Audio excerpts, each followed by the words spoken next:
Pagi datang seperti biasa di rumah itu.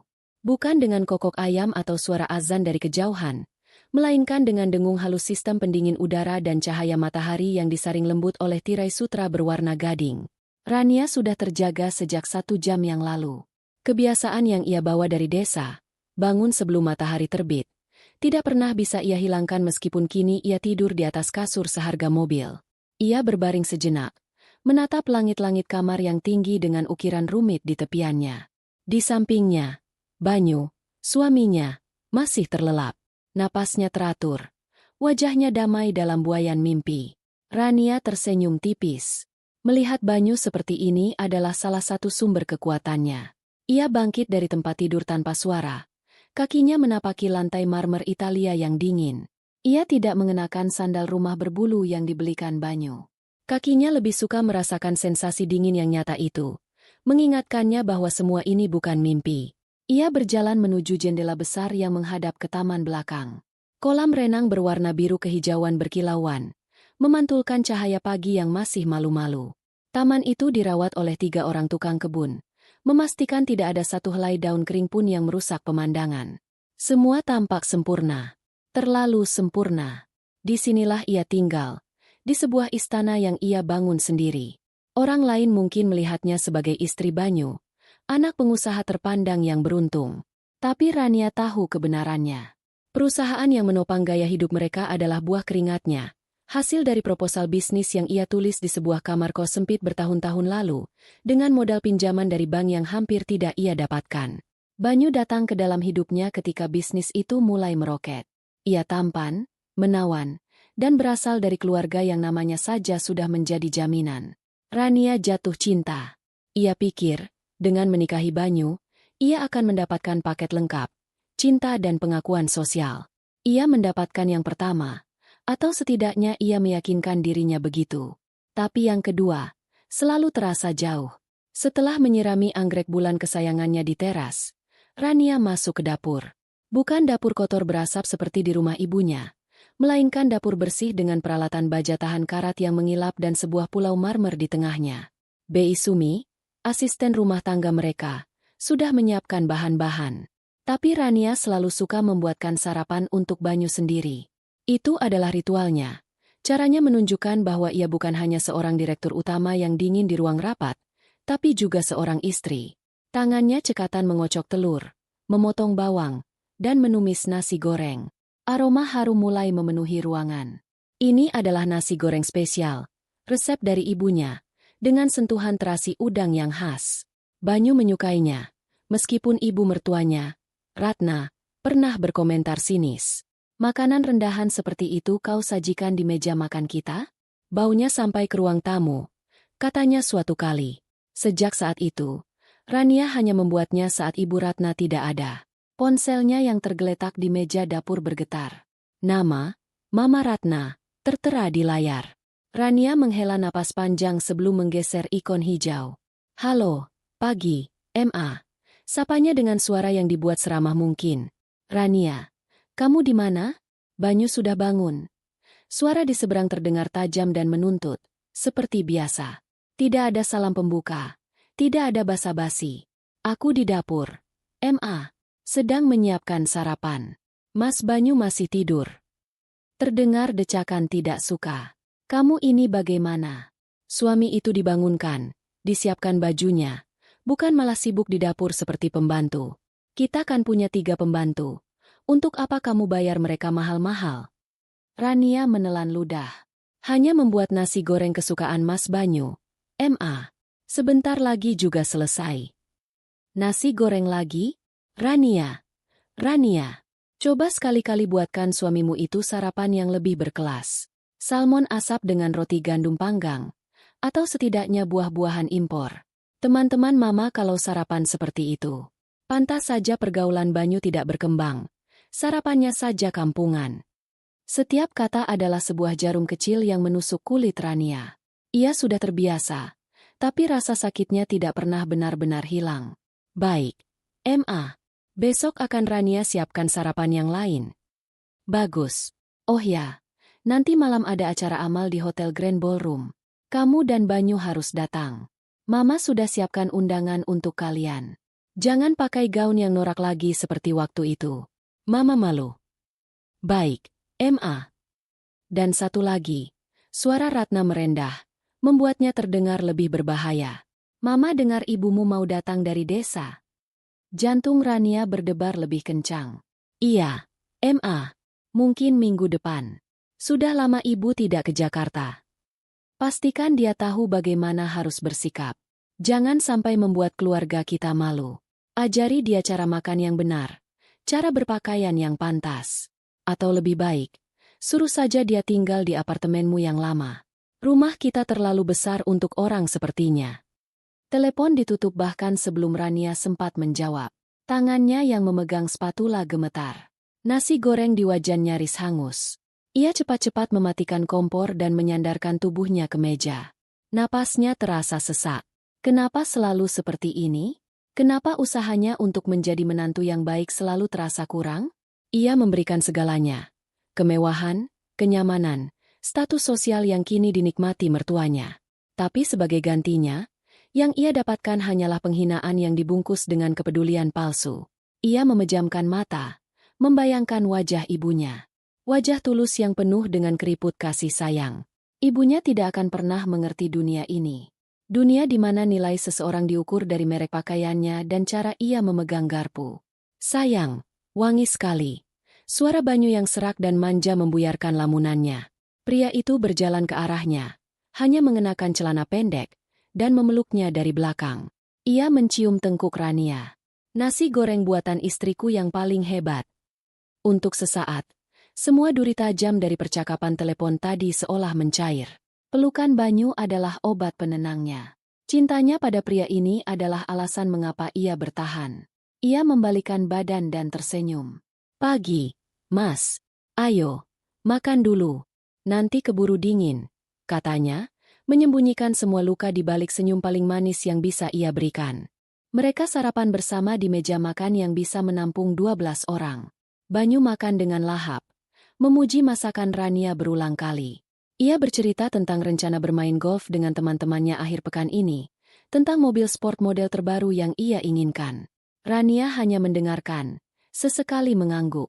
Pikiran Banyu tidak pernah jauh dari kesenangan dan kemewahan. Ia tidak pernah bertanya tentang perusahaan, tentang tekanan yang dihadapi Rania, tentang rapat dewan direksi yang menegangkan kemarin.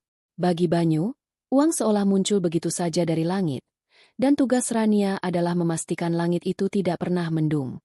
Oh ya, tadi Mama telepon. Kata Rania hati-hati. Oh ya? Ada apa? Tanya Banyu sambil menyendok suapan terakhirnya.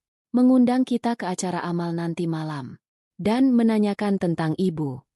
Banyu berhenti mengunyah sejenak. Ia tampak sedikit tidak nyaman. Soal ibu, kamu sudah jelaskan pada ibumu kan, sayang? Maksudku, bagaimana harus bersikap di sini? Kamu tahu sendiri Mama orangnya seperti apa. Beliau hanya tidak mau ada yang aneh-aneh. Hati Rania mencelos. Ia berharap, setidaknya dari suaminya, ia akan mendapatkan pembelaan. Tapi yang ia dengar adalah gema dari suara ibu mertuanya. Aneh-aneh bagaimana, Mas?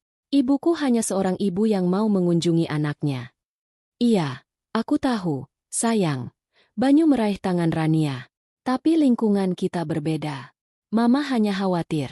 Sudahlah, jangan dipikirkan. Yang penting kita saling mencintai, kan? Rania menatap mata suaminya. Ia mencari kekuatan di sana, mencari perlindungan. Tapi yang ia temukan hanyalah kepasrahan seorang anak yang tidak akan pernah berani menentang ibunya.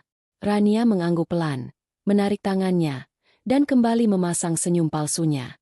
Iya, Mas. Yang penting kita saling mencintai. Siang itu di kantornya, Rania adalah orang yang berbeda. Ia memimpin rapat dengan tegas dan percaya diri. Tatapannya tajam, analisisnya akurat, dan keputusannya tidak terbantahkan. Semua direktur dan manajer di ruangan itu menatapnya dengan campuran rasa hormat dan takut. Di sini, di gedung pencakar langit miliknya, ia adalah ratu. Tidak ada yang berani merendahkannya. Ia adalah Rania sang visioner, otak di balik perusahaan multinasional yang berkembang pesat. Tapi begitu jam kerja usai dan ia masuk ke dalam mobilnya yang dikemudikan sopir, Topeng itu perlahan retak. Ia kembali menjadi Rania, istri Banyu, menantu Ibu Ratna. Ia harus mempersiapkan diri untuk acara amal nanti malam. Memilih gaun yang tidak akan disebut norak, riasan yang tidak akan dianggap berlebihan, dan senyum yang harus terus terpasang apapun yang terjadi. Ia menatap gedung-gedung Jakarta yang menjulang dari balik kaca mobil. Ia punya segalanya. Kekayaan, kekuasaan, suami yang tampan. Hidupnya adalah impian bagi banyak orang. Sebuah surga yang terlihat begitu sempurna. Tapi hanya ia yang tahu, di dalam surga ini, ada neraka kecil yang setiap hari membakar hatinya pelan-pelan. Dan ia terus bertahan, atas nama cinta yang ia yakini masih ada. Ia belum tahu bahwa kesabarannya yang setipis benang sutra itu akan segera putus. Seminggu berlalu dengan cepat. Hari yang dinantikan sekaligus dicemaskan Rania akhirnya tiba. Pagi itu, ia sendiri yang menyetir mobil ke terminal bus, menjemput ibunya, Wati. Ia sengaja tidak menyuruh sopir, karena ia ingin momen pertama bertemu ibunya setelah hampir setahun menjadi milik mereka berdua saja. Ia memarkir sedan mewahnya sedikit jauh dari keramaian, merasakan debaran jantung yang aneh, campuran antara rindu dan gelisah. Dari kejauhan, ia melihat sosok yang sangat ia kenal. Seorang wanita paruh baya bertubuh kecil, mengenakan kebaya sederhana dan kain batik yang warnanya sudah sedikit memudar.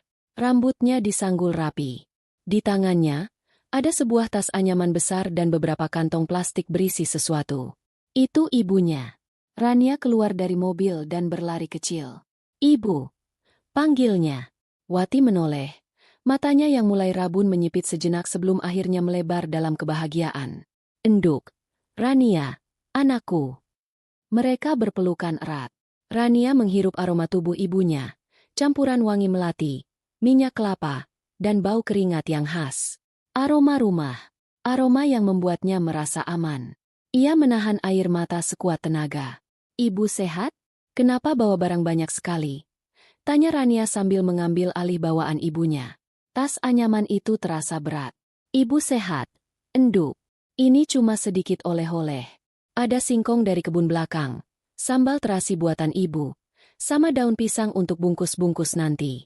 Di kota kan susah cari daun pisang yang bagus," kata Wati dengan logat Jawa yang kental dan tulus. Hati Rania terasa hangat sekaligus perih. Ibunya, dengan segala kesederhanaannya, selalu memikirkannya. Ia membukakan pintu mobil untuk ibunya. Wati tampak ragu-ragu sejenak, menatap interior mobil yang mewah dengan takjub. Ia mengusap-usap telapak tangannya ke kain batiknya sebelum duduk, seolah takut mengotori jok kulit yang mahal itu. Melihat itu, hati Rania semakin teriris. Perjalanan pulang terasa canggung. Wati lebih banyak diam, matanya menatap pemandangan gedung-gedung tinggi dengan ekspresi yang sulit diartikan. Rania mencoba memulai percakapan, bertanya tentang kabar tetangga di desa, tentang panen, tentang apa saja untuk mencairkan suasana. Ibunya menjawab seperlunya.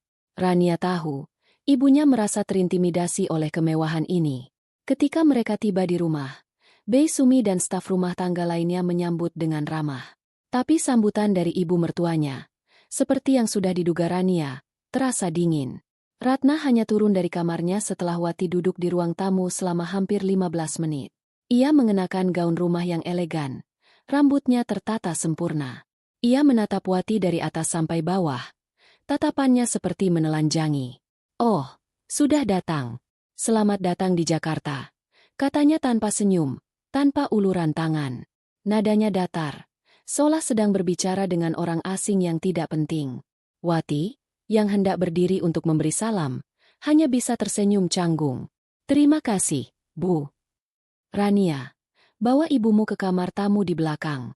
Mungkin beliau lelah habis perjalanan jauh," perintah Ratna, sebelum berbalik dan naik kembali ke kamarnya, seolah tugasnya untuk menyapa sudah selesai. Kamar tamu di belakang. Bukan salah satu dari 3 kamar tamu mewah di lantai 2. Kamar itu lebih kecil, biasanya digunakan untuk kerabat jauh atau sopir yang harus menginap. Rania menelan penghinaan itu bulat-bulat. Ia mengajak ibunya ke kamar itu, berpura-pura bahwa kamar itu yang paling nyaman karena dekat dengan taman. Ia tidak tahu apakah ibunya percaya atau tidak. Wajah ibunya tetap tenang, tapi Rania bisa melihat kilat kekecewaan di matanya.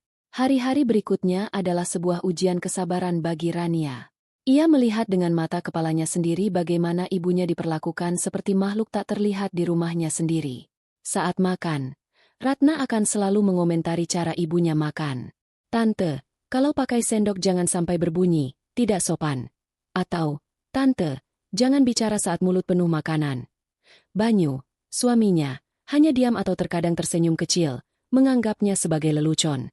Puncaknya terjadi pada hari Sabtu. Rania memutuskan untuk mengadakan makan malam kecil.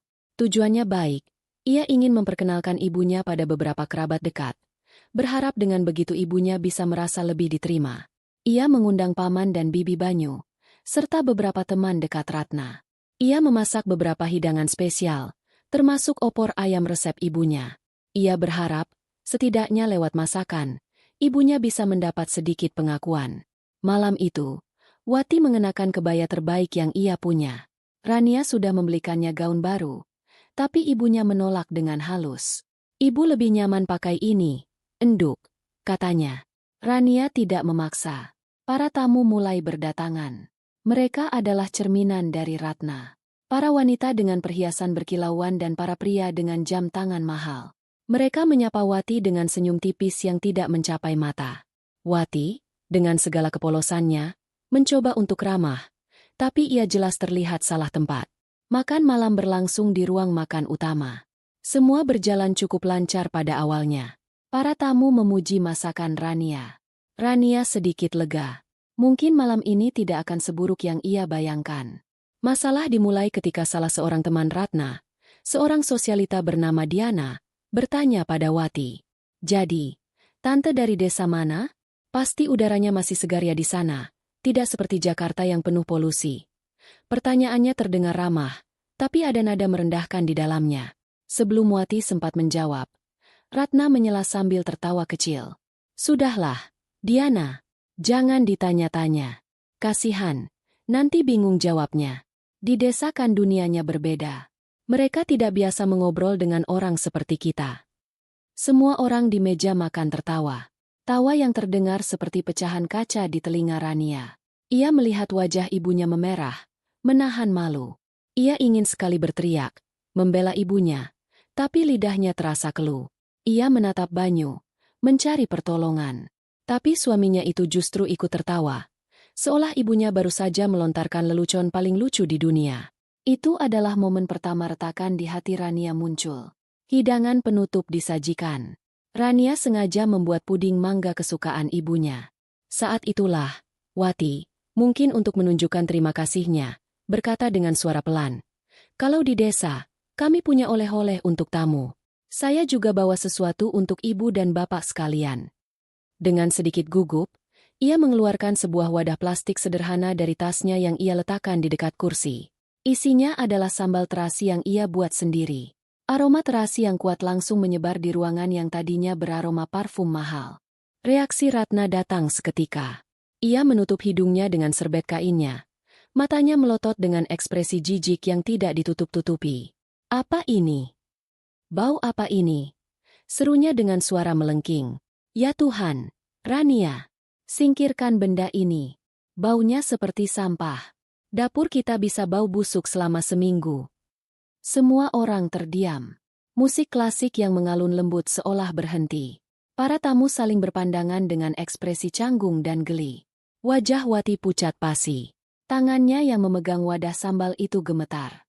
Ia menatap menantunya, lalu menatap putrinya. Matanya berkaca-kaca penuh luka dan kebingungan.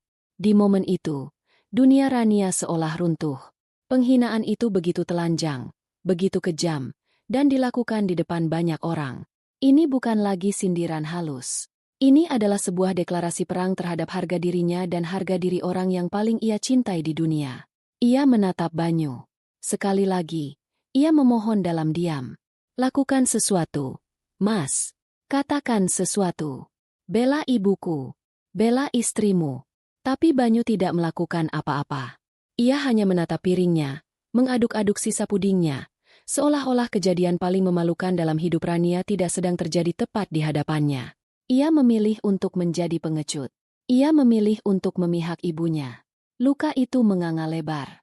Darahnya tidak terlihat, tapi Rania bisa merasakannya mengalir deras, mengosongkan hatinya dari semua cinta, semua harapan, dan semua kesabaran yang pernah ia miliki untuk keluarga ini.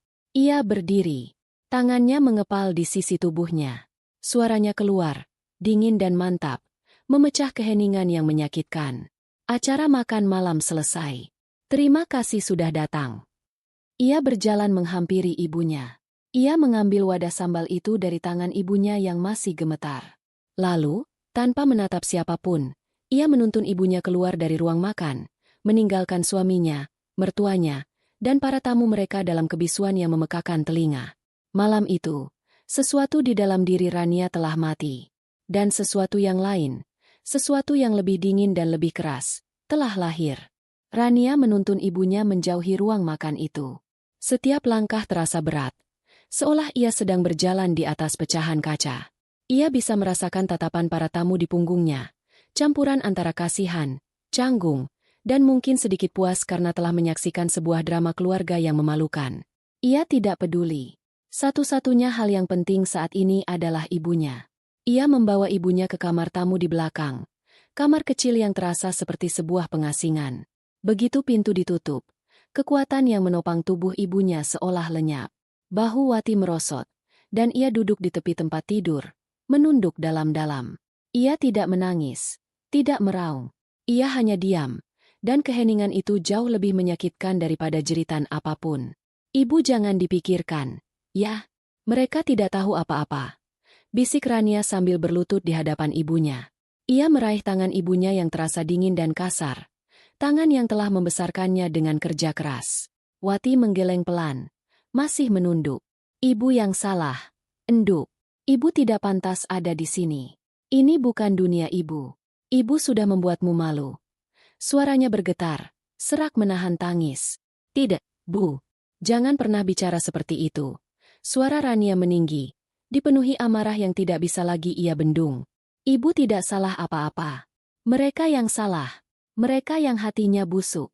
Mereka yang tidak punya sopan santun. Akhirnya, setetes air mata jatuh dari mata Wati, lalu disusul tetesan lainnya. Ia menangis dalam diam. Air matanya membasahi kain batiknya. Ibu hanya ingin membawakan sesuatu yang enak untuk mereka. Sambal itu kesukaan bapakmu dulu. Ibu pikir. Kalimatnya terputus oleh isak tangis yang tertahan. Hati Rania hancur berkeping-keping. Melihat ibunya, wanita paling kuat yang pernah ia kenal, menangis karena seonggok sambal terasi dan penghinaan dari orang-orang yang hidup dari keringatnya, adalah pemandangan yang tidak akan pernah bisa ia maafkan atau lupakan. Ia memeluk ibunya erat. Sudah, Bu. Besok kita pulang, ya? Ibu pulang ke rumah. Rania yang antar.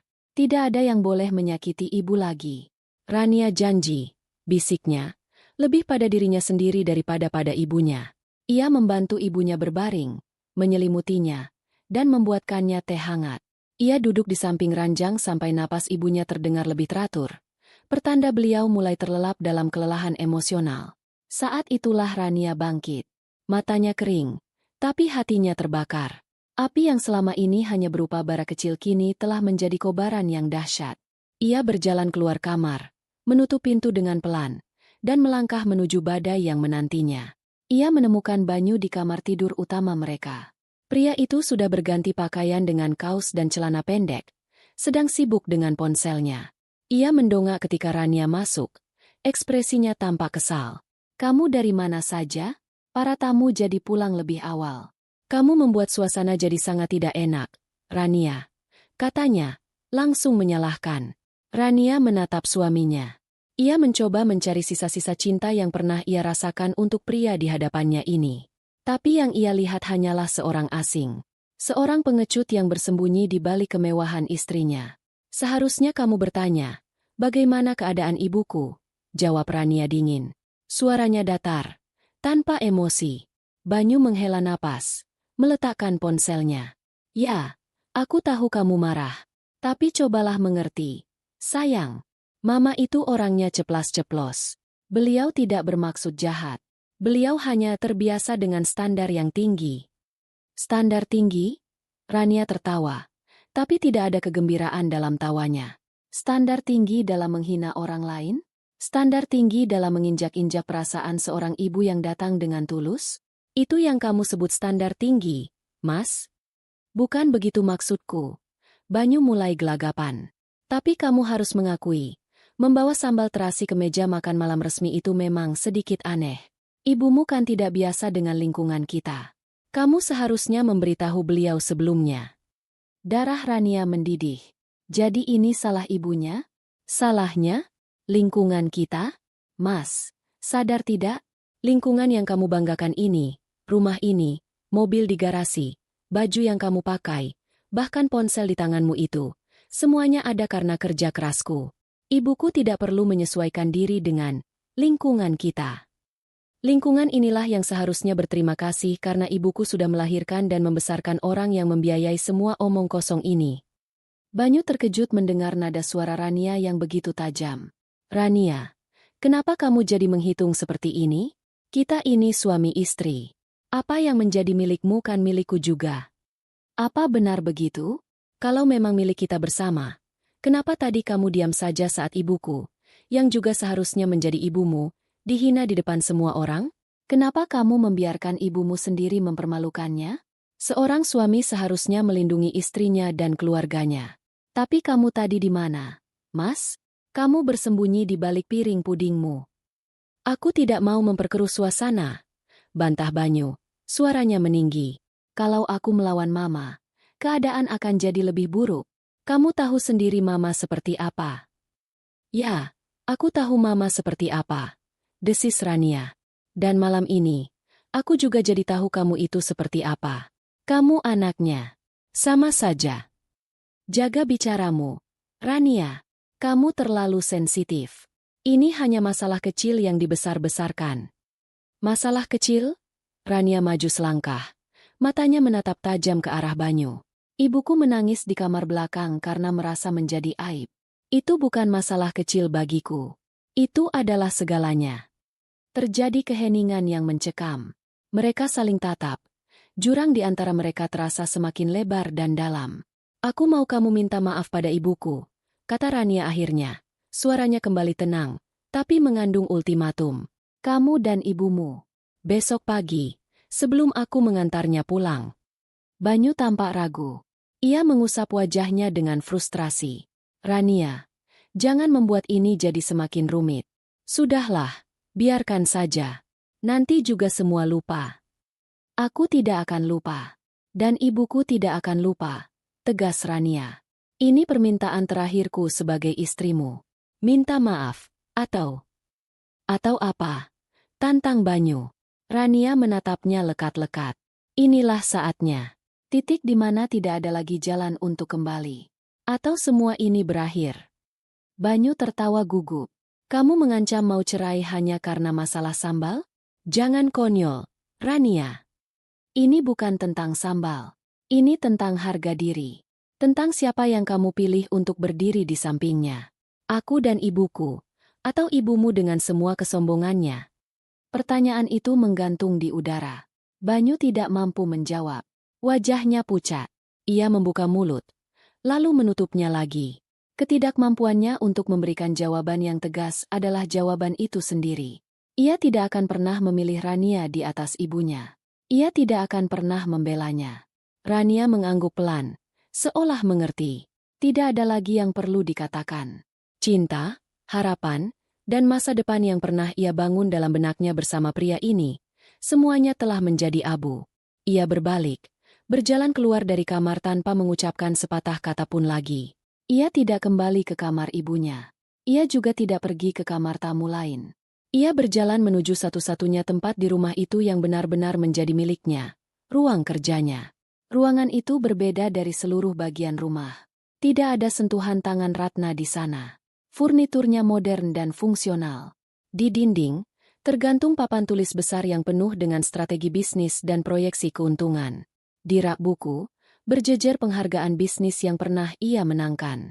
Di meja, tergeletak laptop tempat ia membangun kerajaannya dari nol. Ini adalah dunianya. Dunia di mana ia memiliki kendali penuh.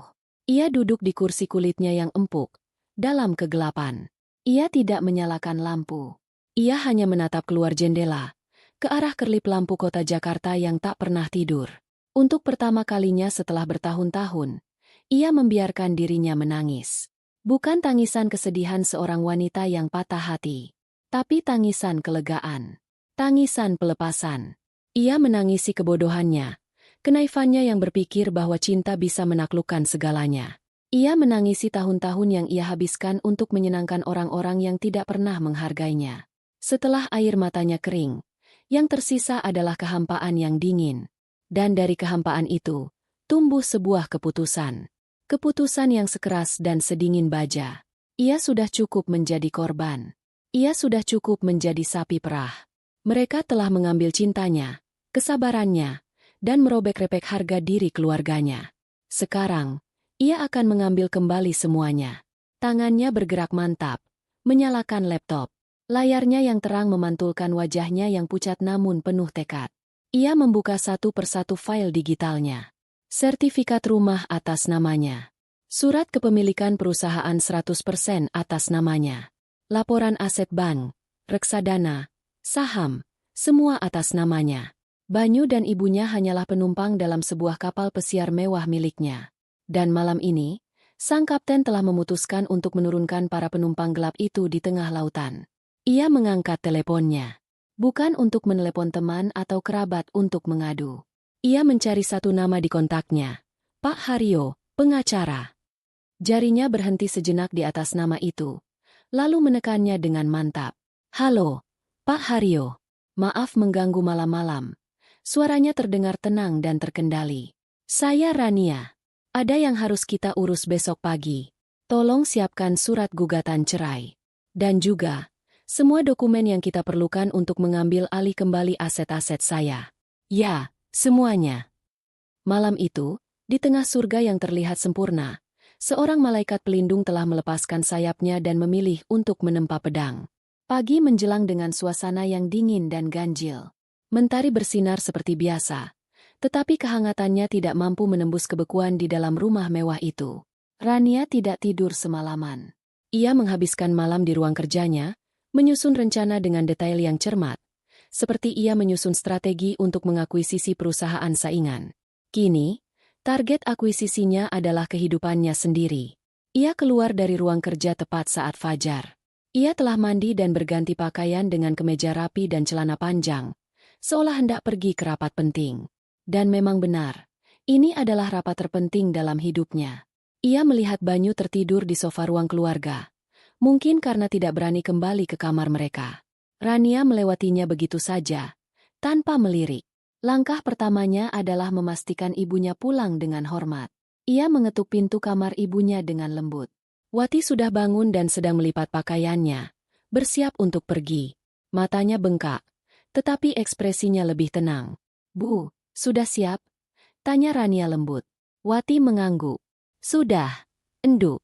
Ibu mau pamit dulu sama Nak Banyu dan ibunya. Tidak perlu, Bu. Potong Rania tegas. Ibu tidak perlu pamit pada siapapun. Ayo, Rania antar ke depan. Di depan rumah, sebuah mobil sedan hitam yang nyaman sudah menunggu.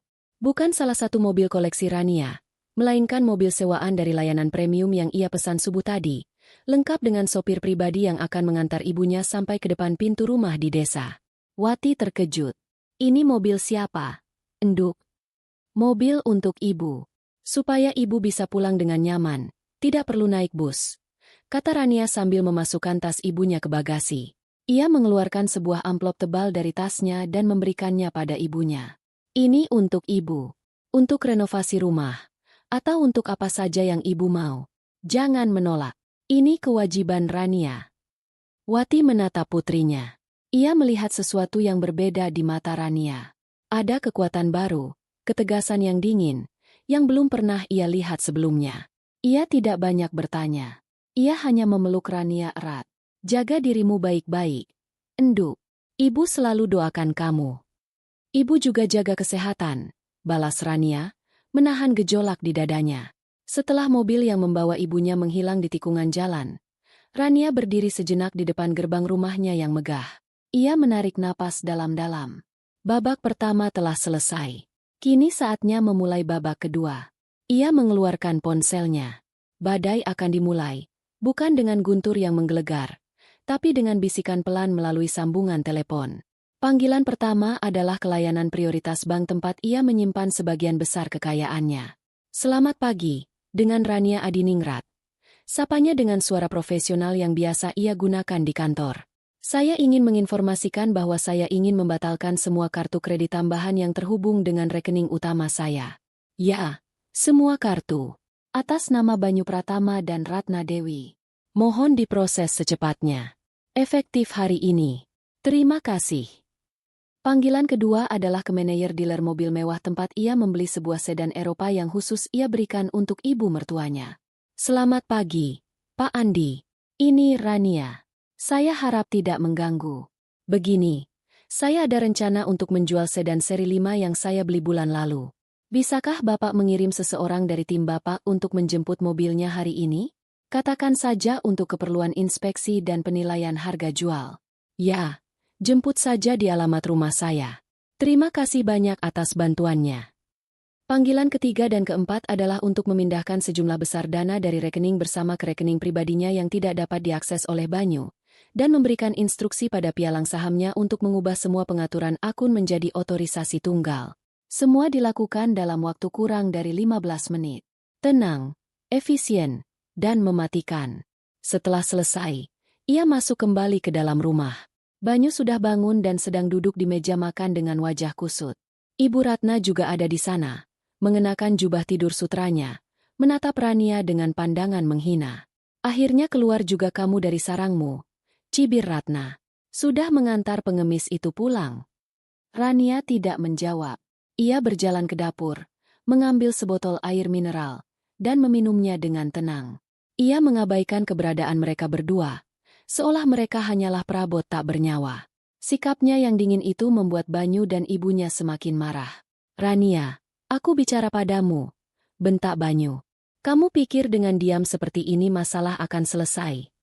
Rania menoleh, menatap mereka berdua dengan tatapan kosong. Tidak ada masalah. Setidaknya, tidak ada lagi untukku. Ia kemudian berbalik dan berjalan menuju kamarnya untuk bersiap ke kantor. Efek dari tindakannya mulai terasa pada siang hari. Ratna, yang sedang berada di salon langganannya untuk perawatan mingguan, mendapat telepon dari salah satu teman sosialitanya. Ratna, kamu tidak apa-apa? Aku lihat mobilmu diangkut truk derek. Ratna terkejut. Apa maksudmu? Mobilku di parkiran salon. Ia bergegas keluar dan mendapati tempat parkirnya kosong. Ia menelepon sopirnya, yang dengan panik menjelaskan bahwa orang dari dealer datang dan membawa mobil itu untuk inspeksi. Ratna mulai merasa ada yang tidak beres. Kemudian, ia pergi ke sebuah butik desainer untuk mengambil gaun pesanan. Saat di kasir, ia menyodorkan kartu kredit andalannya. Beberapa detik kemudian, kasir itu berkata dengan suara pelan yang memalukan, "Maaf, Bu, kartunya ditolak." Ratna mencoba 2 kartu lainnya. Hasilnya sama. Wajahnya memerah karena malu dan marah. Ia menelepon Banyu dengan suara histeris. "Banyu, ada apa ini? Mobil Mama diambil dan semua kartu kredit Mama diblokir. Ini pasti perbuatan istrimu yang tidak tahu diuntung itu. Cepat urus ini." Banyu, yang sedang makan siang di sebuah restoran mahal bersama teman-temannya, juga mengalami hal yang sama. Saat hendak membayar, kartunya ditolak. Dengan malu, ia terpaksa meminjam uang pada temannya. Ia mencoba menelepon Rania berulang kali, tetapi panggilannya langsung dialihkan ke pesan suara. Malam itu, ketika Rania pulang, ia disambut oleh 2 wajah yang penuh amarah dan kebingungan. "Jelaskan apa maksud semua ini, Rania?" teriak Banyu begitu Rania melangkah masuk. "Mobilku, kartu kreditku. Apa hak kamu melakukan ini semua?" timpal Ratna, suaranya melengking. Rania meletakkan tas kerjanya di sofa. Ia tampak lelah, tetapi matanya menunjukkan ketenangan yang menakutkan. "Hak?" Ia mengulang kata itu dengan pelan. "Saya menggunakan hak saya sebagai pemilik sah dari semua aset tersebut. Mobil itu terdaftar atas nama saya. Kartu-kartu itu adalah fasilitas tambahan dari rekening saya. Saya hanya mengambil kembali apa yang menjadi milik saya." "Milikmu?" Ratna tertawa sinis. "Jangan lupa, Kamu bisa seperti ini karena menikah dengan anak saya. Kamu membawa nama keluarga kami. Rania tersenyum tipis. Sepertinya Mama lupa.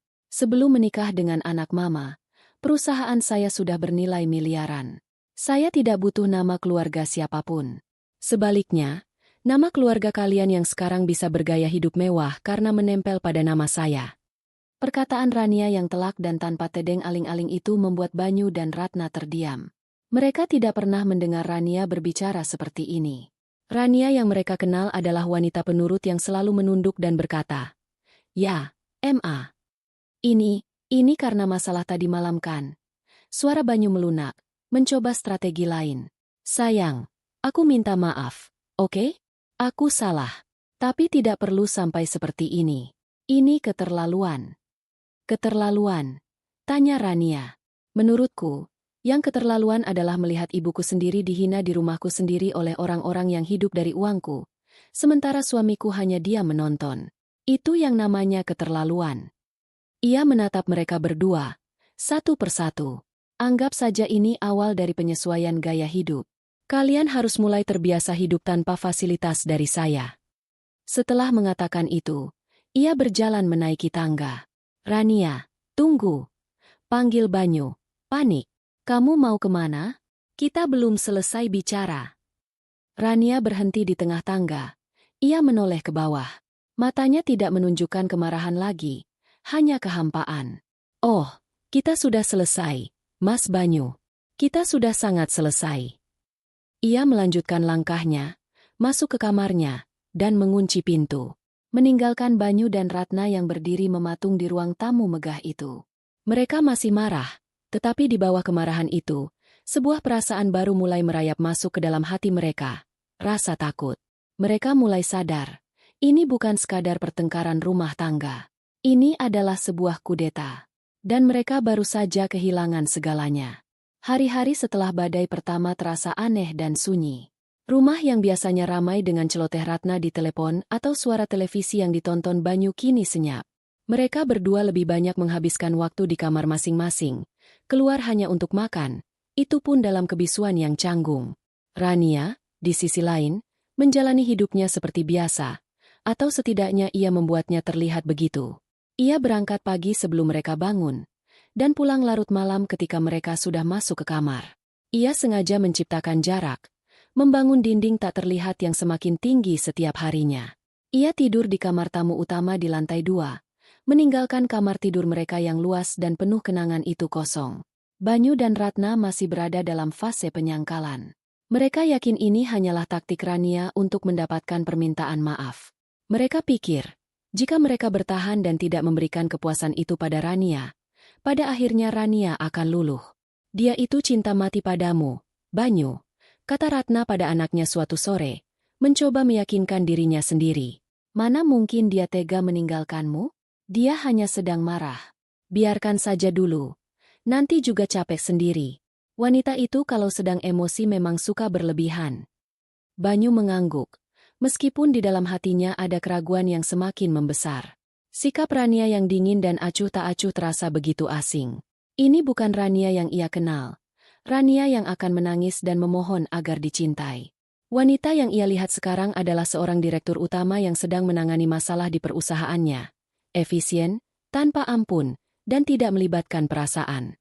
Mereka tidak tahu bahwa kesabaran Rania sudah habis. Permainannya sudah selesai. Yang tersisa sekarang hanyalah eksekusi. Pada hari kelima setelah insiden makan malam, sebuah motor kurir berhenti di depan gerbang megah rumah itu. Seorang pria berseragam turun dan menekan bel. Bei Sumi yang membukakan pintu. Kurir itu menyerahkan 2 buah amplop coklat tebal yang tersegel rapi. Satu ditujukan untuk Banyu Pratama, dan satu lagi untuk Ratna Dewi. Di sudut kiri atas amplop, tertera logo sebuah firma hukum ternama di Jakarta. Bei Sumi membawa surat itu ke dalam dengan perasaan tidak enak. Ia memberikannya pada Banyu dan Ratna yang kebetulan sedang duduk bersama di ruang keluarga, merencanakan bagaimana cara membujuk Rania. "Surat?" tanya Ratna dengan kening berkerut. "Dari siapa?" Banyu mengambil kedua amplop itu. Ia melihat logo firma hukum dan jantungnya mulai berdebar kencang. "Dari kantor pengacara, MA." Pengacara? Untuk apa Rania pakai pengacara? Suara Ratna terdengar cemas. Kesombongannya sedikit terkikis oleh firasat buruk. Dengan tangan yang sedikit gemetar, Banyu merobek amplop yang ditujukan untuknya. Ia mengeluarkan beberapa lembar kertas yang dicetak di atas kertas tebal berkualitas tinggi. Matanya terpaku pada judul dokumen di halaman pertama, yang dicetak dengan huruf tebal, Surat Gugatan Cerai. Dunia Banyu seakan berhenti berputar. Ia membaca kata demi kata, kalimat demi kalimat, meskipun otaknya sulit memproses informasi itu. Gugatan cerai diajukan oleh Rania Adiningrat dengan alasan perbedaan prinsip yang tidak dapat disatukan kembali dan kurangnya dukungan moral dari pihak suami dalam menghadapi permasalahan keluarga. Di dalamnya juga terlampir jelas pernyataan bahwa tidak ada harta gono gini yang perlu dibicarakan, karena semua aset yang dimiliki selama pernikahan adalah murni milik pihak penggugat, yang diperoleh sebelum dan selama masa pernikahan tanpa kontribusi finansial dari pihak tergugat. Di bawah tumpukan dokumen gugatan cerai itu, ada satu lembar surat lagi. Kali ini dengan kop surat perusahaan milik Rania. Surat itu singkat, padat, dan menusuk langsung ke jantung harga diri Banyu. Surat pemberhentian kerja. Jabatannya sebagai direktur, yang selama ini hanya menjadi simbol tanpa pekerjaan nyata, secara resmi dicabut. Efektif pertanggal surat itu diterima. Gajinya yang fantastis, yang sebenarnya hanyalah uang saku dari Rania, dihentikan. Kertas-kertas itu terlepas dari genggamannya, melayang dan jatuh berantakan di atas karpet Persia yang mahal. Wajahnya pucat seperti mayat. Napasnya tersengal-sengal. Banyu? Ada apa, nak? Tanya Ratna panik melihat reaksi anaknya. Ia kemudian meraih amplop miliknya dan membukanya dengan kasar. Isinya lebih pendek, tapi tidak kalah mematikan. Sebuah surat peringatan hukum atau somasi. Isinya menyatakan bahwa ia, Ratna Dewi, saat ini menempati properti yang terdaftar dengan sertifikat hak milik nomor sekian, atas nama Rania Adiningrat. Surat itu dengan sopan namun tegas memintanya untuk mengosongkan properti tersebut dalam waktu 30 hari sejak tanggal surat diterima. Jika dalam waktu 30 hari properti belum dikosongkan, pihak kuasa hukum Rania akan menempuh jalur hukum untuk melakukan pengosongan paksa. Ratna membaca surat itu 3 kali. Ia tidak percaya. Mengosongkan rumah? Rumah ini? Rumah yang selama ini ia pamerkan pada teman-temannya? Rumah yang menjadi simbol statusnya? Ini pasti sebuah lelucon. Lelucon yang sangat tidak lucu. Tidak mungkin, desisnya. Wanita itu sudah gila. Dia tidak bisa mengusir kita dari rumah ini. Ini juga rumah anakku. Banyu akhirnya menemukan suaranya kembali, meskipun terdengar parau. Dia bisa. Ma, rumah ini atas nama Rania. Aku ingat saat akad kredit. Semuanya atas nama dia. Aku pikir itu hanya formalitas. Ia tertawa hampa. Bukan cuma rumah, Ma, perusahaan, mobil, tabungan, semuanya. Semuanya milik Rania. Aku tidak punya apa-apa. Saat itulah, penyangkalan mereka hancur berkeping-keping, digantikan oleh horor yang dingin dan nyata. Ini bukan lagi amarah seorang istri. Ini adalah sebuah pembongkaran yang terencana. Rania tidak sedang mencoba memberi mereka pelajaran. Ia sedang menghapus mereka dari hidupnya. Secara harfiah, telepon dia, Banyu. Telepon dia sekarang juga. Jerit Ratna, panik. Paksa dia untuk membatalkan semua ini. Katakan padanya kamu mencintainya. Katakan apa saja. Banyu dengan panik meraih ponselnya dan menekan nomor Rania. Panggilannya tidak masuk. Hanya ada nada tunggu singkat. Lalu pesan suara. Nomor yang Anda tuju sedang tidak dapat menerima panggilan. Rania telah memblokirnya. Coba WhatsApp. Perintah Ratna. Banyu membuka aplikasi pesan. Foto profil Rania yang biasanya menampilkan foto mereka berdua kini kosong. Centang 1. Pesannya tidak terkirim. Ia juga diblokir di sana. Kita harus ke kantornya, kata Banyu, meraih kunci mobilnya. Mobil sport yang juga ia sadari dibeli atas nama perusahaan Rania. Mereka bergegas pergi ke gedung pencakar langit tempat Rania berkantor. Napas mereka terengah-engah saat tiba di lobi yang megah. Banyu, yang biasanya bisa langsung naik ke lantai eksekutif, tiba-tiba dihentikan oleh 2 orang petugas keamanan berbadan tegap. Maaf, Pak Banyu. Ada yang bisa kami bantu? Tanya salah satu petugas dengan sopan namun tegas. Saya mau bertemu Rania. Istri saya. Kata Banyu tidak sabar. Petugas itu bertukar pandang dengan resepsionis, yang kemudian berbicara pelan ke teleponnya. Beberapa detik kemudian, resepsionis itu menatap Banyu dengan ekspresi datar. Mohon maaf, Pak Banyu, Bu Ratna. Ibu Rania sedang dalam rapat penting dan berpesan tidak bisa diganggu. Tidak ada jadwal pertemuan atas nama Bapak dan Ibu hari ini. Saya tidak butuh jadwal. Saya suaminya. Bentak Banyu, kehilangan kendali. Peraturan tetap peraturan. Pak, kami tidak bisa mengizinkan Bapak naik tanpa persetujuan dari Ibu Rania. Jawab petugas keamanan itu. Tubuhnya menghalangi akses ke lift. Ratna mencoba menerobos. Tapi petugas yang lain menghalanginya. Ibu, tolong jangan membuat keributan. Rasa malu membakar wajah mereka. Para karyawan yang lalu lalang di lobi menatap mereka dengan pandangan ingin tahu. Banyu Pratama, putra mahkota perusahaan, ditolak masuk ke kantor istrinya sendiri. Penghinaan ini terasa lebih menyakitkan daripada kartu kredit yang ditolak. Mereka akhirnya menyerah dan kembali ke mobil dengan langkah gontai. Semua jalan buntu. Semua akses tertutup. Rania telah mengisolasi mereka sepenuhnya, memotong semua jalur komunikasi. Mereka kembali ke rumah itu. Rumah yang sama yang mereka tinggali pagi tadi, tetapi kini terasa berbeda. Dindingnya seolah mencekik, perabotannya seolah mengejek. Ini bukan lagi istana mereka, melainkan sebuah penjara mewah dengan jam hitung mundur yang terus berdetak. 30 hari. Banyu duduk merosot di sofa. Ia menatap surat-surat dari pengacara yang tergeletak di meja. Di sana, hitam di atas putih, adalah akhir dari dunianya. Ia kehilangan istri, pekerjaan, rumah, dan masa depannya, semua dalam satu hari. Ratna berjalan mondar-mandir seperti singa dalam kandang. Wajahnya pucat karena panik dan marah. Bagaimana ini, Banyu? Bagaimana kita akan hidup? Di mana kita akan tinggal? Teman-teman Mama akan bilang apa? Rengeknya. Lebih memikirkan citranya daripada nasib mereka. Banyu tidak menjawab. Ia hanya menatap kosong ke depan. Untuk pertama kalinya dalam hidupnya yang manja dan nyaman, ia merasakan ketakutan yang sesungguhnya. Ketakutan akan masa depan yang tidak pasti. Ketakutan menjadi bukan siapa-siapa. Ia selalu berpikir Rania adalah dunianya. Ia salah besar. Ia dan ibunya hanyalah satelit kecil yang berputar mengelilingi matahari. Dan sekarang, matahari itu telah memutuskan untuk memadamkan cahayanya, melemparkan mereka ke dalam kegelapan yang dingin dan abadi. 30 hari terasa seperti seumur hidup sekaligus sekejap mata. Jam hitung mundur yang dipasang oleh Rania melalui surat pengacaranya terus berdetak tanpa ampun di setiap sudut rumah. Suasana yang tadinya hanya dingin kini berubah menjadi suram. Para asisten rumah tangga, yang gajinya dibayar langsung oleh Rania, kini bekerja dengan efisiensi yang dingin. Mereka tidak lagi ramah atau banyak bicara pada Ratna dan Banyu. Mereka hanya menjalankan tugas, membersihkan rumah yang sebentar lagi akan ditinggalkan oleh majikan mereka yang lama.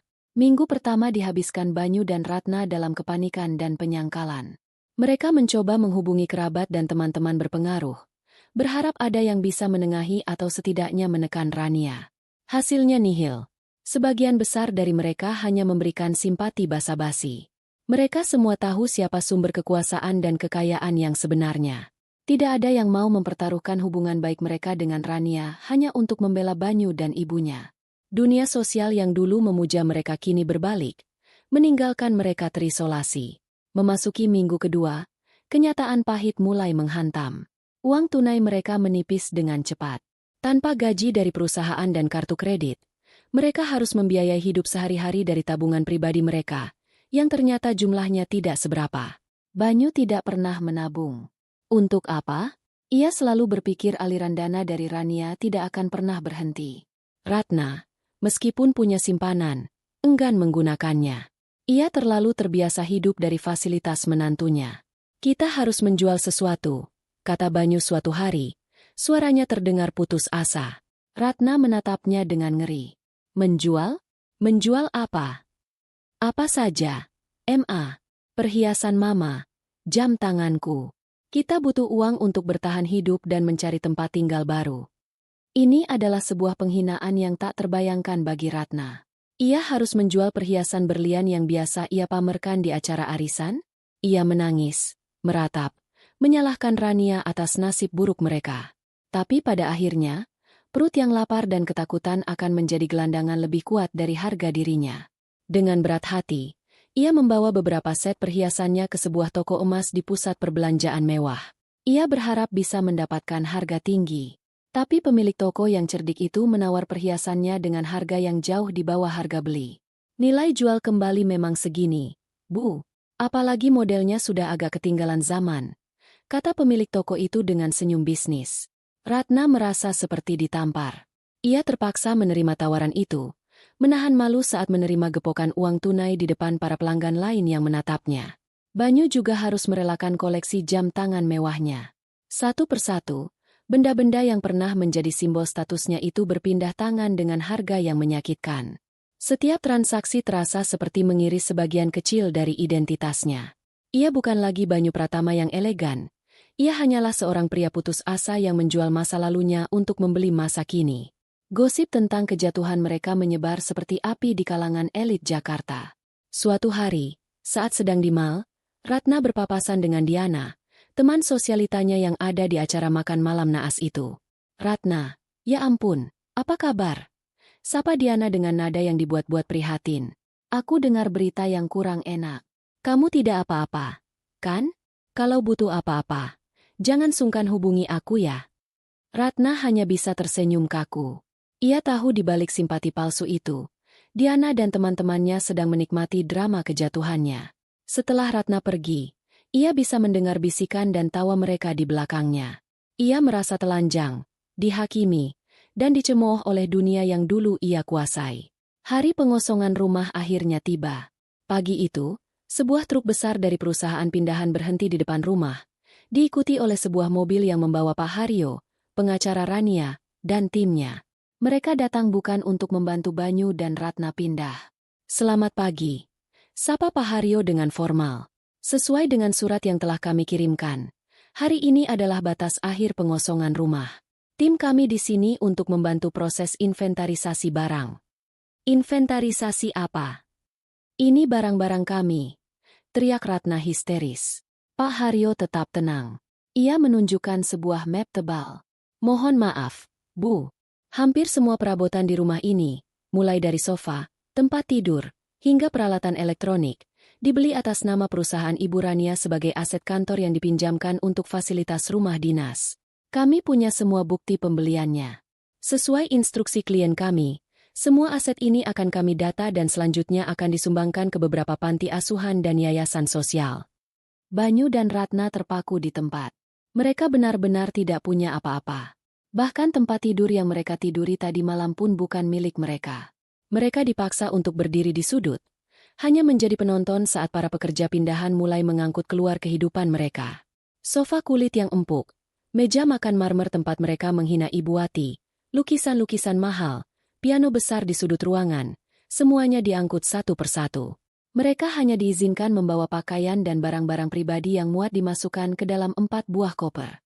Saat para pekerja mulai masuk ke kamar utama untuk mengosongkannya, Ratna tidak tahan lagi. Ia terduduk di lantai dan menangis meraung-raung, bukan karena penyesalan, tapi karena kehilangan harta benda yang begitu ia puja. Banyu hanya bisa menatap kosong. Jiwanya seolah sudah mati rasa. Sore harinya, rumah itu telah kosong melompong. Suara langkah kaki menggema di ruangan-ruangan yang hampa. Pak Haryo mendekati mereka. Proses sudah selesai. Mohon segera tinggalkan properti ini. Tim keamanan akan mengganti semua kunci setelah kalian pergi. Dengan langkah gontai, Banyu dan Ratna menyeret 4 koper mereka keluar dari pintu depan untuk terakhir kalinya. Pintu itu ditutup di belakang mereka. Suaranya terdengar final. Mereka berdiri di trotoar, di depan gerbang istana yang kini tertutup rapat untuk mereka, dengan seluruh sisa hidup mereka terbungkus dalam 4 buah koper. Mereka resmi menjadi tunawisma. Banyu telah menggunakan sisa uang hasil menjual jam tangannya untuk menyewa sebuah rumah kontrakan kecil selama beberapa bulan. Ia memesan taksi online. Saat taksi itu datang, sebuah mobil sedan kelas menengah yang sederhana, Ratna menatapnya dengan jijik. Tapi ia tidak punya pilihan. Perjalanan menuju rumah baru mereka adalah perjalanan menuju neraka. Taksi itu membawa mereka menjauh dari kawasan elit yang hijau dan tenang, masuk ke jalan-jalan yang semakin sempit, padat, dan kumuh. Mereka berhenti di depan sebuah gang kecil yang bahkan tidak bisa dimasuki mobil. Di sini tempatnya? Tanya Ratna tak percaya. Banyu mengangguk lemah. Ini yang paling murah yang bisa aku dapatkan. Ma. Mereka menyeret koper mereka memasuki gang yang becek dan berbau tidak sedap. Rumah kontrakan itu adalah sebuah petak kecil dengan dinding yang catnya sudah mengelupas. Di dalamnya hanya ada satu ruangan yang berfungsi sebagai ruang tamu sekaligus kamar tidur, dan sebuah kamar mandi kecil yang gelap dan lembab. Tidak ada AC, hanya sebuah kipas angin tua yang berdecit. Ratna menjatuhkan tas tangannya.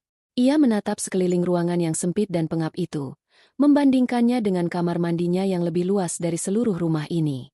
Bau comberan dari luar masuk melalui ventilasi.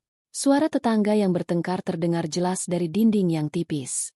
Ini adalah realitas baru mereka. Ia jatuh terduduk di atas salah satu koper.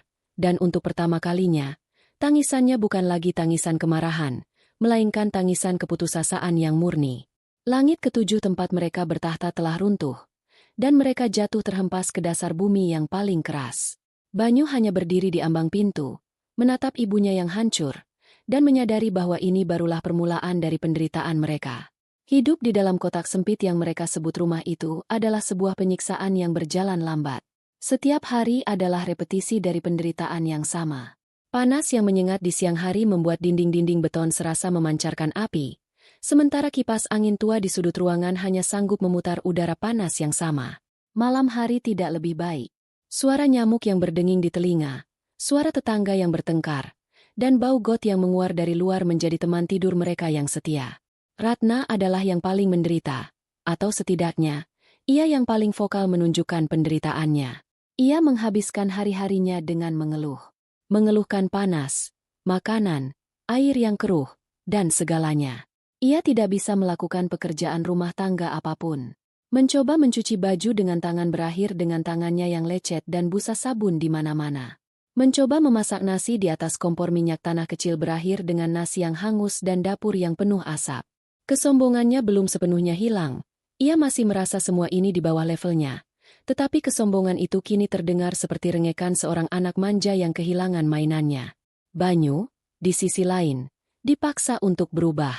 Rasa putus asa yang awalnya melumpuhkannya pelan-pelan berubah menjadi sesuatu yang lain. Sebuah tekad untuk bertahan hidup. Ia sadar, meratapi nasib tidak akan mengisi perut mereka. Untuk pertama kalinya dalam hidupnya yang berusia 32 tahun, Banyu harus mencari pekerjaan. Ia memulai dengan optimisme naif. Ia mengenakan satu-satunya kemeja bagus yang tersisa, menyisir rambutnya dengan rapi, dan pergi ke gedung-gedung perkantoran di pusat kota. Ia mencoba melamar pekerjaan di beberapa perusahaan. Tapi kenyataan menamparnya dengan keras. Ia tidak punya pengalaman kerja yang nyata. Jabatannya sebagai direktur di perusahaan Rania hanyalah tempelan. Ijazah sarjananya sudah berdebu dan tidak lagi relevan.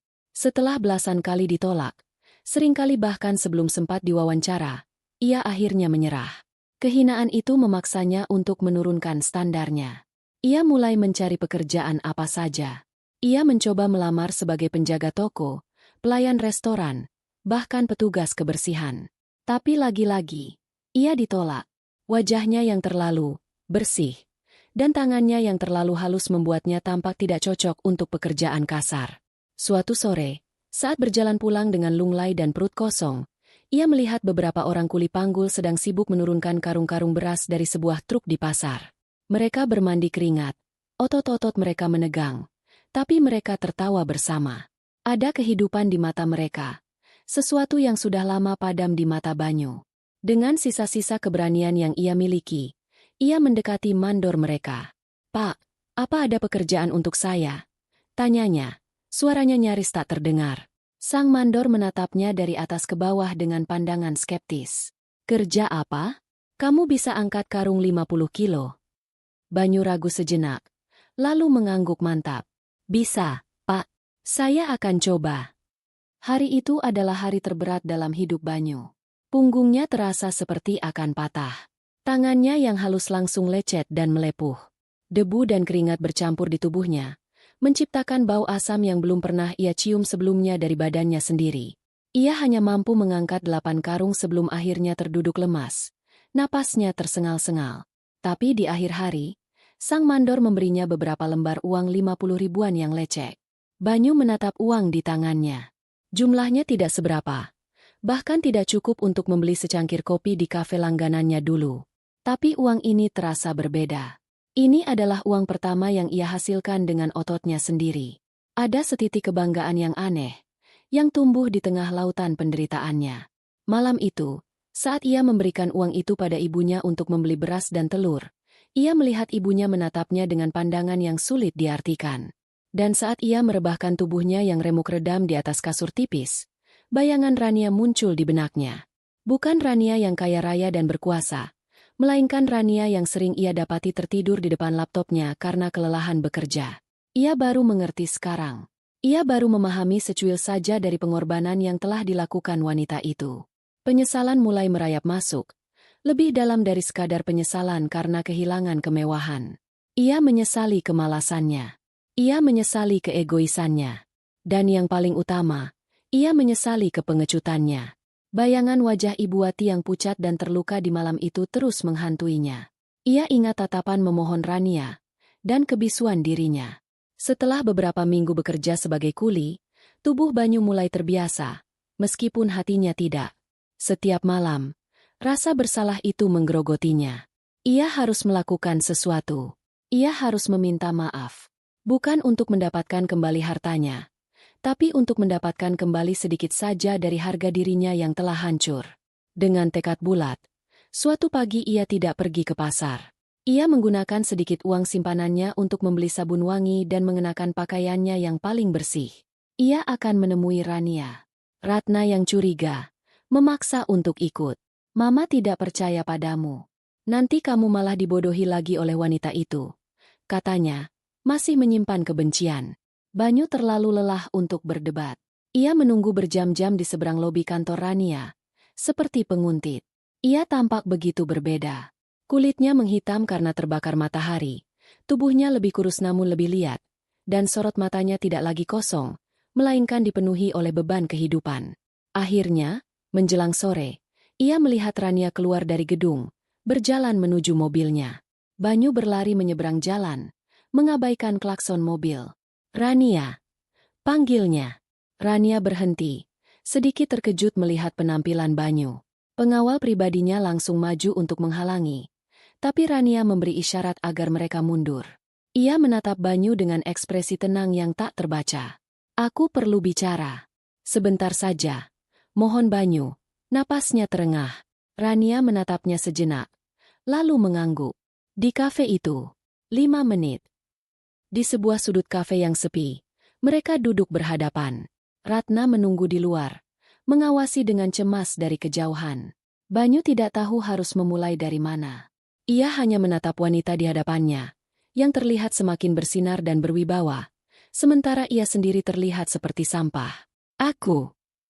Suaranya tercekat. Ia menundukkan kepala dan tanpa diduga, air matanya mulai menetes. Ia menangis, bukan tangisan manja, tapi tangisan seorang pria yang hancur. Aku minta maaf, Rania. Ia tidak berhenti di situ. Ia menceritakan semuanya. Tentang penyesalannya, tentang bagaimana ia akhirnya mengerti arti kerja keras, tentang bagaimana bayangan malam itu terus menghantuinya. Aku tidak memintamu untuk kembali. Aku juga tidak meminta uangmu, katanya sambil terisak. Aku hanya ingin kamu tahu. Aku salah. Aku pengecut. Aku suami yang gagal. Seharusnya aku membelamu dan ibumu. Seharusnya aku melindungimu. Maafkan aku, Rania. Maafkan aku. Ia turun dari kursinya, berlutut di lantai kafe yang dingin, dan menundukkan kepalanya dalam-dalam. Sebuah tindakan penyesalan yang tulus dan memalukan. Rania menatapnya tanpa ekspresi. Ia mendengarkan setiap kata. Untuk sesaat, ada kilatan emosi di matanya. Mungkin iba, mungkin sisa-sisa kenangan lama. Tapi kemudian, matanya kembali menjadi dingin dan jernih. Ia berdiri. Aku terima permintaan maafmu, Mas Banyu. Banyu mendongak. matanya penuh harapan. Tapi menerima maaf bukan berarti melupakan atau memulai kembali. Lanjut Rania, suaranya setajam es. Kamu mungkin sudah menyesal sekarang, setelah kamu merasakan hidup susah. Tapi luka yang kalian torehkan di hati ibuku, itu tidak akan pernah bisa sembuh. Kamu bisa menghina aku setiap hari, dan mungkin aku bisa memaafkan. Tapi penghinaan terhadap ibuku adalah dosa yang tak termaafkan. Bagiku, pintu itu sudah tertutup selamanya. Melihat adegan itu dari luar, Ratna tidak tahan lagi. Ia melihat anaknya berlutut dan ditolak. Amarahnya yang lama kembali tersulut, mengalahkan akal sehatnya. Ia menyerbu masuk ke dalam kafe. Tega kamu, Rania, jeritnya, menunjuk-nunjuk wajah Rania. Lihat apa yang sudah kamu lakukan pada anakku. Dia sudah merendahkan dirinya seperti ini dan kamu masih tidak punya hati. Dasar wanita pendendam. Kamu pikir kamu siapa? Banyu terkesiap. Mama, jangan.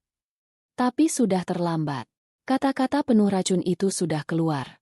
Rania menatap Ratna, lalu beralih menatap Banyu yang berlutut dengan ekspresi putus asa. Tatapan Rania seolah berkata, lihat, inilah alasan kenapa kita tidak akan pernah bisa kembali. Ia tidak mengatakan sepatah kata pun lagi. Ia hanya berbalik, berjalan keluar dari kafe dengan langkah anggun, masuk ke dalam mobilnya, dan pergi. Meninggalkan Banyu yang masih berlutut di lantai, dan Ratna yang masih terengah-engah karena amarahnya sendiri. Kesempatan terakhir, sekecil apapun itu, telah dihancurkan oleh orang yang sama yang memulai semua kehancuran ini. Banyu akhirnya sadar, penyesalannya memang sudah sangat terlambat. Uang hasil penjualan perhiasan dan jam tangan yang mereka hemat-hemat akhirnya habis. Hari itu datang lebih cepat dari yang mereka duga. Ibu pemilik kontrakan, seorang wanita parubaya yang wajahnya keras karena perjuangan hidup, datang mengetuk pintu mereka pagi-pagi sekali. Uang sewa bulan ini bagaimana, Pak Banyu? Tanyanya tanpa basa-basi. Banyu menunduk, tidak berani menatap mata wanita itu. Maaf, Bu, saya belum ada uang. Penghasilan saya di pasar tidak cukup. Boleh saya minta waktu lagi? Wanita itu berdecak. Waktu. Waktu terus. Semua orang di sini juga hidupnya susah. Pak, saya punya cicilan yang harus dibayar. Kalau Bapak tidak bisa bayar hari ini, terpaksa Bapak dan Ibu harus kosongkan tempat ini. Masih banyak yang mau sewa. Ratna, yang mendengar percakapan itu, keluar dengan wajah marah. Ibu ini tidak punya perasaan, ya? Kami sedang susah. Justru karena saya punya perasaan, makanya saya kasih waktu Bapak sebulan kemarin. Sekarang kesabaran saya sudah habis. Balas wanita itu ketus. Saya kasih waktu sampai sore ini. Kalau belum bayar juga, barang-barang Bapak saya taruh di luar. Wanita itu pergi begitu saja, meninggalkan mereka dalam keheningan yang menakutkan. Sore itu, ancaman itu menjadi kenyataan. Ibu kontrakan itu, dibantu oleh beberapa pemuda tetangga, mengeluarkan barang-barang mereka, 4 koper usang dan beberapa perabot murah yang sempat mereka beli, ke pinggir gang yang becek. Pintu kontrakan itu digembok dari luar. Mereka diusir. Untuk kedua kalinya, mereka kehilangan tempat tinggal. Tapi kali ini rasanya jauh lebih buruk. Tidak ada rumah megah untuk dikenang. Hanya sebuah petak sempit yang setidaknya telah melindungi mereka dari hujan dan panas. Kini, atap mereka adalah langit Jakarta yang mulai berwarna oranye. Kita mau kemana, Banyu? Tanya Ratna. Suaranya bergetar menahan tangis dan ketakutan. Banyu tidak punya jawaban. Ia menatap tumpukan barang mereka yang menyedihkan di pinggir gang. Beberapa tetangga menatap mereka dengan campuran iba dan rasa ingin tahu. Rasa malu membakar seluruh tubuhnya. Ia merasa gagal total sebagai seorang pria, sebagai seorang anak. Malam pertama mereka di jalanan adalah neraka. Mereka menyeret koper mereka entah kemana. Hanya berjalan tanpa tujuan, menjauhi tatapan orang-orang. Mereka akhirnya menemukan sebuah emperan toko yang sudah tutup di pinggir jalan raya yang ramai. Di sanalah mereka memutuskan untuk beristirahat. Ratna, yang seumur hidupnya tidur di atas kasur empuk berspray sutra, kini harus merebahkan tubuhnya di atas lantai keramik yang dingin dan kotor, hanya beralaskan selembar kardus bekas yang ditemukan Banyu. Suara klakson mobil, deru mesin, dan teriakan orang-orang menjadi lagu pengantar tidur mereka yang sumbang. Ratna tidak bisa tidur. Ia menangis tanpa suara, Tubuhnya gemetar karena dingin dan takut. Banyu duduk bersandar di dinding, memeluk lututnya. Ia tidak tidur sama sekali. Matanya awas, mengamati setiap orang yang lewat dengan curiga. Takut ada yang mengganggu mereka. Ia merasa begitu tidak berdaya, begitu terekspos. Disinilah mereka, dua manusia yang pernah berada di puncak dunia, kini terbuang di pinggir jalan seperti sampah. Hari-hari berikutnya adalah perjuangan untuk bertahan hidup dari jam ke jam. Pagi hari, mereka akan pergi ke toilet umum di sebuah taman kota atau masjid untuk membersihkan diri seadanya. Rasa lapar menjadi teman mereka yang paling akrab. Penghasilan Banyu sebagai kuli panggul, yang kini tidak menentu, hanya cukup untuk membeli sebungkus nasi dengan lauk seadanya untuk mereka makan berdua. Seringkali, Banyu hanya makan separuh dan memberikan sisanya pada ibunya, berbohong bahwa ia sudah kenyang. Mereka belajar tentang dunia yang selama ini tidak pernah mereka lihat. Dunia para pemulung, pengamen, dan orang-orang jalanan lainnya. Mereka belajar di mana bisa mendapatkan air minum gratis, di mana ada pembagian makanan dari orang-orang dermawan, dan di mana tempat yang paling aman untuk tidur di malam hari. Mereka menjadi bagian dari komunitas tak terlihat di kota metropolitan itu. Tubuh Ratna yang rapuh tidak kuat menahan kerasnya kehidupan jalanan. Kurang tidur, makanan yang tidak bergizi, dan stres membuat daya tahan tubuhnya anjlok. Ia mulai batuk-batuk. Awalnya hanya batuk biasa, tapi lama-kelamaan semakin parah, disertai demam yang naik turun. Banyu panik. Ia tidak punya uang untuk membawa ibunya ke dokter. Bahkan untuk membeli obat batuk di warung pun ia tidak sanggup. Ia hanya bisa membelikan ibunya air hangat dan memijat punggungnya. Ia menutupi tubuh ibunya yang menggigil dengan satu-satunya jaket yang ia miliki. Melihat ibunya, wanita yang dulu begitu angkuh dan perkasa, kini terbaring lemah dan sakit-sakitan di atas trotoar yang kotor, hati Banyu terasa hancur. Semua ini salahnya. Salah kebodohannya. Dan salah kesombongan ibunya. Tapi menyalahkan keadaan tidak akan mengubah apapun. Suatu malam, hujan turun dengan sangat deras. Mereka berhasil menemukan tempat berteduh di bawah sebuah jembatan layang yang remang-remang. Demam Ratna semakin tinggi, ia mulai mengigau. Banyu memeluk ibunya dengan erat, mencoba memberikan kehangatan dari tubuhnya, sambil menangis dalam diam. Ia merasa putus asa. Ia rela melakukan apa saja untuk mendapatkan pertolongan. Di tengah keputusasaannya, matanya menangkap sebuah cahaya dari seberang jalan. Sebuah warung kopi kecil masih buka, dan di dalamnya ada sebuah televisi tua yang menyala. Sebuah acara berita malam sedang tayang. Banyu tidak terlalu memperhatikan, sampai sebuah wajah yang sangat ia kenal muncul di layar. Itu Rania. Ia tampak cantik dan elegan dalam balutan busana formal, sedang diwawancarai di sebuah acara peresmian. Suara dari televisi itu terdengar samar di antara deru hujan. Sebuah kehormatan bagi perusahaan kami untuk bisa meluncurkan program Rumah Harapan, kata Rania di televisi. Suaranya terdengar jernih dan penuh percaya diri. Program ini didedikasikan untuk membantu saudara-saudara kita yang kurang beruntung. Kami akan membangun beberapa rumah singgah yang layak bagi para kaum duafa dan gelandangan di ibu kota, lengkap dengan fasilitas kesehatan dan pelatihan kerja, agar mereka bisa mendapatkan kesempatan kedua untuk hidup yang lebih baik. Kamera menyorot Rania yang sedang tersenyum ramah, dikelilingi oleh para pejabat dan kilatan lampu kamera. Ia dipuji sebagai seorang pengusaha dermawan berhati mulia. Banyu terpaku menatap layar televisi itu. Sebuah ironi yang begitu kejam dan menyakitkan menusuk jantungnya. Wanita yang sedang berbicara tentang membangun rumah singgah untuk para gelandangan itu adalah wanita yang sama yang telah membuatnya menjadi gelandangan. Ia dan ibunya yang sedang sakit adalah target dari program amal itu. Mereka adalah statistik yang ingin Rania bantu. Ia menoleh dari wajah Rania yang bersinar di layar televisi ke wajah ibunya yang pucat dan basah oleh keringat dingin. Jarak di antara dua dunia itu hanya beberapa meter, dipisahkan oleh jalanan yang basah oleh air hujan, tapi terasa lebih jauh dari galaksi.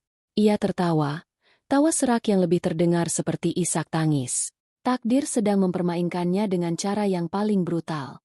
Ia dan ibunya adalah bukti nyata dari dosa masa lalu, sekaligus menjadi monumen tak terlihat dari kebaikan hati Rania di masa kini. Dan mereka terjebak di antaranya, dalam kegelapan di bawah jembatan, tanpa ada yang menolong.